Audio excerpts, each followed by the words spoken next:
क्रांति क्रांति क्रांति, कैसी क्रांति? बहुत सारी क्रांति देखी आपने, बहुत सारी क्रांति पढ़ी आपने।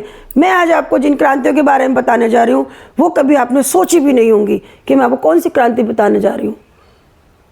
एग्रीकल्चर में आई क्रांति।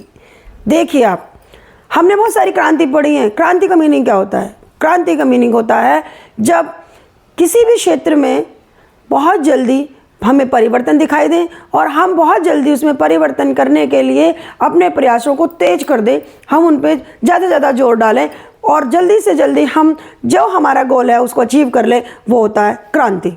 ठीक है। अब एग्रीकल्चर के क्षेत्र में हमने बहुत सारी क्रांतियाँ की हैं। पता है क्या आपको? चलो मैं आपको बताती हूँ। देखिए, जब हमारा देश आज़ाद हुआ तो हमारे यहाँ खाद्यान्न की बहुत कमी थी, खाने पीने की चीज़ें नहीं थी, और वो सब कुछ कहाँ से आता है? खेती से, कृषि से। तो एग्रीकल्चर में क्रांति हुई जिसका हमने नाम दिया हरित क्रांति। ठीक है। हरित क्रांति, गेहूँ, चावल, इन सब का हमने प्रोडक्शन बढ़ाया और कृषि का जो उत्पादन था उसको हमने अपने देश में अधिक से अधिक बढ़ाने की कोशिश की और उसको हमने हरित क्रांति का नाम दिया। अब आती है दूसरी क्रांति। कौन सी? वाइट, यानी कि सफ़ेद क्रांति। सफ़ेद क्रांति आप देख रहे हैं क्या है? दूध। दूध की कमी हमें जब खली तो हमने दूध उत्पादन पर बहुत ज़्यादा जोर दिया। हमने अपने पशुओं की नस्ल को अच्छा करने की कोशिश की। हमने दूध को अच्छे से अच्छा प्यूरिफाई किया, बड़ी बड़ी डेयरियों का निर्माण किया और उसके बाद ये जो दूध की हमारी जो डिमांड थी उसको ज़्यादा से ज़्यादा पूर्ति करने के लिए हमने जो क्रांतिकारी कदम उठाए उससे हमारी सामने आती है, इसको हमने नाम दिया श्वेत क्रांति या कि वाइट रिवोल्यूशन। ठीक है। इसके बाद हम देखते हैं गोल्डन क्रांति। इधर देखिए, ये है गोल्डन क्रांति। गोल्डन क्रांति के अंतर्गत फूलों की खेती।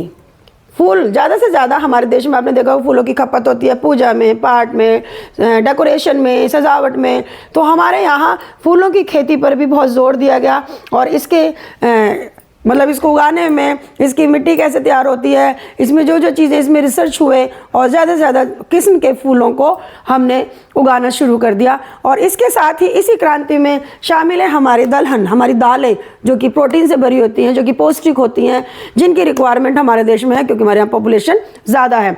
इसीलिए इस क्षेत्र में भी हमने दलहन के क्षेत्र में जो दाल है, चना है, मटर है, इन सब के क्षेत्र में इसके उत्पादन को बढ़ाने के लिए जो रिसर्च किए गए, जो कदम उठाए गए और इसका हमने ज़्यादा से ज़्यादा उत्पादन किया, तो ये हो गई दलहन। और साथ में ही एक चीज़ और आती है इस गोल्डन क्रांति में, वो है शहद, हनी।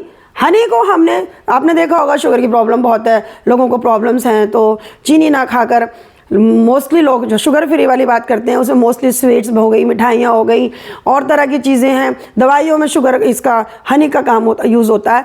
तो इसीलिए हनी के उत्पादन में भी ज़्यादा से ज़्यादा जो मधुमक्खियाँ हैं, है ना, उनको पालने की व्यवस्था की गई और ज़्यादा ज़्यादा हनी के उत्पादन पर जोर दिया गया। तो ये तीनों चीज़ हमारी गोल्डन क्रांति के अंतर्गत आती हैं। अब आपने एक और सुना होगा नीली क्रांति, ब्लू रिवोल्यूशन। किसमें? मछली उत्पादन में, मत्स्य पालन। नाम सुना है, बचपन से सुना होगा। मछली का यूज़ होता है हमारे यहाँ, खाने में मछली होती है, दवाइयों में मछली यूज़ होती है, कैप्सूल्स बनते हैं मछली के तेल से, उसमें बहुत सारी पौष्टिकता की चीज़ें होती हैं। तो मछली उत्पादन में भी, मत्स्य पालन में ज़्यादा से ज़्यादा काम किया और इसको हमने नाम दिया नीली क्रांति या फिर ब्लू रिवोल्यूशन। अब मैं आपको बताती हूँ, एक आपने सुना होगा वाइट क्रांति, फाइबर क्रांति। फाइबर क्रांति ये वाइट है इसलिए मैंने आपको बोला इसमें वाइट है, लेकिन इसको बोला जाता है फाइबर क्रांति। ये किससे रिलेटेड है? कॉटन से। ये रिलेटेड है कपास, ये रिलेटेड है क्योंकि हमारे यहाँ सूती कपड़ा बहुत बड़ी मात्रा में बनता है और हम इसे विदेशों में इसका व्यापार करते हैं। इसको मोस्टली विदेशों में जाता है ये कपड़ा और इससे हमें ज़्यादा बेनिफिट होता है। और ये आज से नहीं है, ये प्राचीन काल से कपास की खेती पर जोर दिया गया क्योंकि कभी फ्रांस में और रूस, पेरिस में हमारी जो कॉटन थी इसकी डिमांड बहुत ज़्यादा थी। तो मलमल जो बनती है वो मोस्टली इससे बनती है, तो इसकी खेती पर हमने जोर दिया ताकि हमारा व्यापार बढ़ सके और इसको हमने नाम दिया फाइबर रिवोल्यूशन। ठीक है। इसके बाद मैं आपको बताती हूँ, एक है पिंक क्रांति। पिंक देख रहे हैं आप, ये पिंक क्या है? ये पिंक क्रांति है प्याज की क्रांति। प्याज के उत्पादन में बढ़ोतरी। आपने देखा होगा इस प्याज ने कई बार सरकारों को भी गिरा दिया है ना, इसके दाम बढ़े और गवर्नमेंट गिर गई, दूसरी गवर्नमेंट ने इसका प्रचार प्रसार किया और ये महंगाई का कारण बनी। तो इसीलिए बीच बीच में जब सीज़न हमारा चेंज होता है और इसकी खपत मतलब इसकी डिमांड बढ़ती है, सप्लाई कम हो जाती है, इसको देखते हुए सरकार ने फिर से मतलब प्याज के उत्पादन पर जोर दिया और बहुत ही जल्दी हमारे सामने ये पिंक क्रांति के रूप में आ गई। इसके बाद में है एक रेड क्रांति। रेड क्या देख रहे हैं आप? टमाटर। टमाटर आपको पता है टमाटर के बिना हमारे 90% सब्जी टमाटर के बिना नहीं बनती। हर चीज़ में टमाटर चाहिए, है ना। केचप वेचप बहुत बड़े बड़े इंडस्ट्री लग रही हैं जो डिपेंड करती है इस टमाटर पे। तो इसके उत्पादन पर भी जो बहुत ज़्यादा जोर दिया गया और इसको नाम दिया गया रेड क्रांति, लाल क्रांति, है ना। रेड रिवोल्यूशन, लाल क्रांति। तो ये ऐसी हो गई। अब एक आती है ब्राउन क्रांति। आप सोच सकते हैं ब्राउन क्रांति, ये देखिए, आहा, आलू जो कि सब्जियों का राजा है ना। इसके बिना हमारा किचन सूना है, हमारी कोई सब्जी बन ही नहीं सकती, हम सपना ही नहीं देख सकते किसी सब्जी का। तो आलू के उत्पादन में ज़ोरदार परिवर्तन, डिमांड की वजह से इसमें नए नए रिसर्च हुए, इसके लिए मिट्टी तैयार हुई, इसके उत्पादन पर जोर दिया गया और जो आलू है उसको हमारे आलू की जो खपत है या आलू की जो उपज है, जो आलू का उत्पादन हुआ जोरदार बहुत जल्दी, उसको हमने नाम दिया ब्राउन क्रांति। ठीक है। अब एक और आता है ऑरेंज क्रांति। ऑरेंज किससे रिलेटेड है? फ्रूट्स से। फ्रूट्स फाइबर, विटामिन्स, है ना, ये सब कुछ हमारी बॉडी को देते हैं, हमारी बॉडी को हेल्दी करते हैं, इसीलिए इनको नाम दिया ऑरेंज। और हमारे खाने में, हमारी डाइट का एक बहुत महत्वपूर्ण हिस्सा है फ्रूट्स। ठीक है। अब ये एक है पीली क्रांति।